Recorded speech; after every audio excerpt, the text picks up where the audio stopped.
బాన్స్వాడలో జూబ్లీహిల్స్ ఉప ఎన్నికల విజయోత్సవం సందర్భంగా సంబరాలు జరుపుకున్న కాంగ్రెస్ పార్టీ నాయకులు ఈ రోజు బాన్స్వాడ నియోజకవర్గ బాన్స్వాడ పట్టణ కేంద్రంలో జూబ్లీహిల్స్ ఉప ఎన్నికల విజయోత్సవ నేపథ్యంలో తెలంగాణ రాష్ట్ర అగ్రో ఇండస్ట్రీస్ కార్పొరేషన్ చైర్మన్ కాసుల బాలరాజు, కామారెడ్డి జిల్లా డీసీసీ కైలాస్ శ్రీనివాస్ నేతృత్వంలో నేడు బాన్స్వాడ అంబేద్కర్ చౌరస్తా నందు టపాకాయలు కాలుస్తూ అనంతరం ముఖ్యమంత్రి రేవంత్ రెడ్డి గారికి మరియు కాంగ్రెస్ పార్టీ అధ్యక్షులు ఎమ్మెల్సీ మహేష్ కుమార్ గౌడ్ గారికి చిత్రపటాలకు పాలాభిషేకం చేస్తూ పెద్ద ఎత్తున సంబరాలు జరుపుకున్నారు. కార్యక్రమంలో రాష్ట్ర అగ్రో ఇండస్ట్రీస్ కార్పొరేషన్ చైర్మన్ కాసుల బాలరాజు మాట్లాడుతూ తెలంగాణ ముఖ్యమంత్రి యనమల రేవంత్ రెడ్డి అనుక్షణం ప్రజల కోసమే పనిచేస్తున్నారని చెప్పిన మాట ప్రకారం అన్ని హామీలు నెరవేరుస్తూ ముందుకు సాగుతున్న విషయాన్ని గమనించి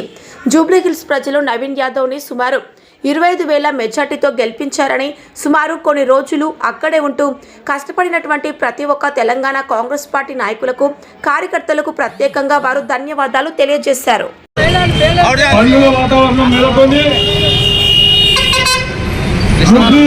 ఉప ఎన్నికల్లో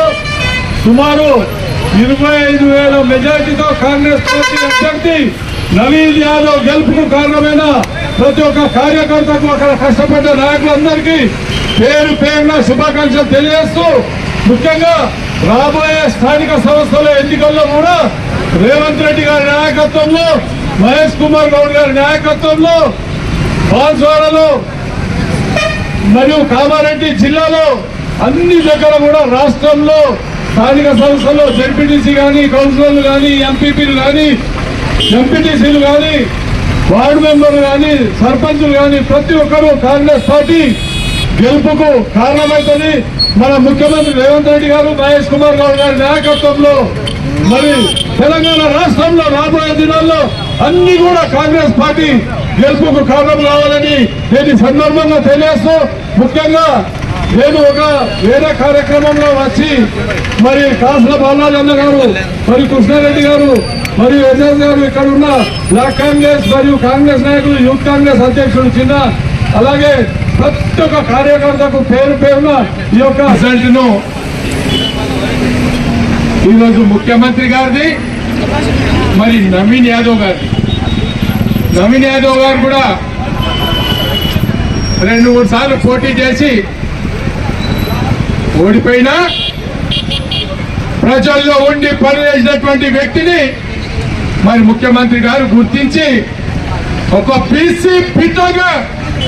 ఇద్దరు ఓసీలున్నా మరి బీసీ బిడ్డను నిలబెట్టి ఇవాళ గెలిపించిందంటే మా బీసీలకు ఎంత గర్వకార్యం. ఈ రోజు చూస్తుంటే రేవంత్ రెడ్డి గారు ఒక రెడ్డి అయినా సరే బీసీలందరికీ 42% రిజర్వేషన్ ఇచ్చి తీర్చాలని చెప్పి మరి ఒక బీసీ బిడ్డగా